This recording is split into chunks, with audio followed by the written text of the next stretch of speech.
7 dari 12 jenis pentingnya pengembangan RPS.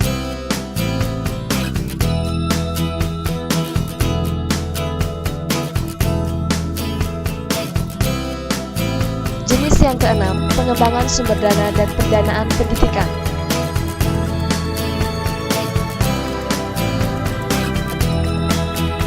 Pendanaan pendidikan merupakan penyediaan sumber daya keuangan yang diperlukan untuk penyelenggaraan dan pengelolaan pendidikan. Tujuan dari pengembangan sumber dana pendidikan adalah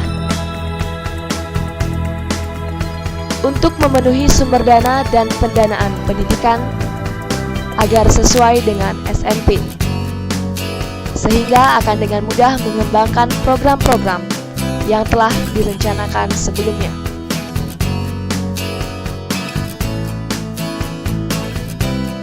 Beberapa usaha dalam pemenuhan kebutuhan biaya penyelenggaraan pendidikan adalah mengembangkan program-program antara lain: A. Sosialisasi pendanaan pendidikan, B. Penyusunan anggaran pendidikan, C. Penggalian sumber dana dari luar sekolah, dan D. Pengembangan unit-unit usaha sekolah. Beberapa strategi pelaksanaan yang dapat dilaksanakan antara lain: A. Melaksanakan workshop atau pelatihan secara intern di sekolah, B.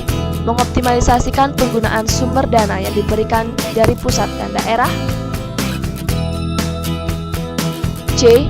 Menjalin kerjasama dengan komite sekolah secara intensif, D. Melakukan kerjasama dengan instansi lain, dan E. Memberdayakan potensi sumber daya sekolah.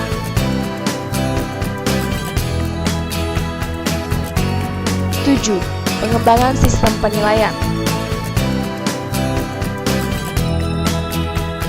Sasaran dari pengembangan sistem penilaian adalah terwujudnya sistem penilaian yang sesuai dengan SNP.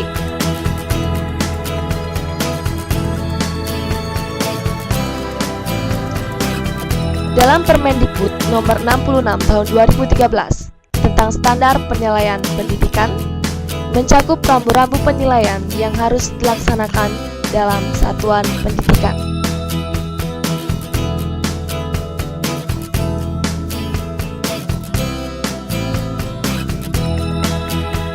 Pengembangan sistem penilaian memiliki tujuan untuk memperoleh model sistem penilaian pendidikan yang valid dan berkualitas.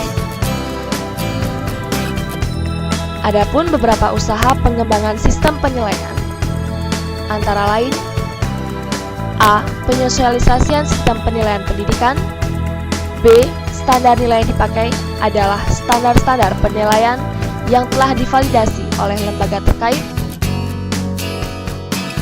C. Bentuk perangkat penilaian dikembangkan dengan berdasarkan rambu-rambu yang telah dibakukan.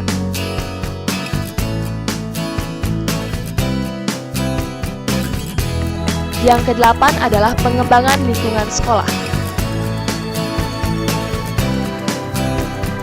Untuk mengembangkan sekolah yang bermutu atau berkualitas, maka dibutuhkan lingkungan sekolah yang kondusif, dinamis, dan demokratis. Beberapa hal yang dapat dilakukan terkait dengan pengembangan lingkungan di sekolah yaitu: A. Penyosialisasian lingkungan sekolah, B. Peningkatan perencanaan program pemberdayaan lingkungan sekolah, dan yang ke-C. Peningkatan penataan lingkungan sekolah dan lain sebagainya. Berikut ini adalah beberapa contoh program sekolah yang menunjang pengembangan lingkungan sekolah, yaitu: yang pertama, pelaksanaan program 7K, yang kedua, pengintegrasian isu lingkungan ke dalam mata pelajaran, dan yang ketiga, program Green School.